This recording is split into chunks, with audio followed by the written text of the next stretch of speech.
రమణ తండ్రి నిత్యాభిషేకములే నిత్యము రమణ వజ్రమకుటంబుతోను వెంకటరమణ తండ్రి శంకు చక్రధారుడవే తిరుమల రమణ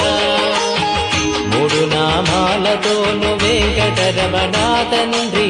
ముల్లోకములు ఏడడి మూర్తి విరమణ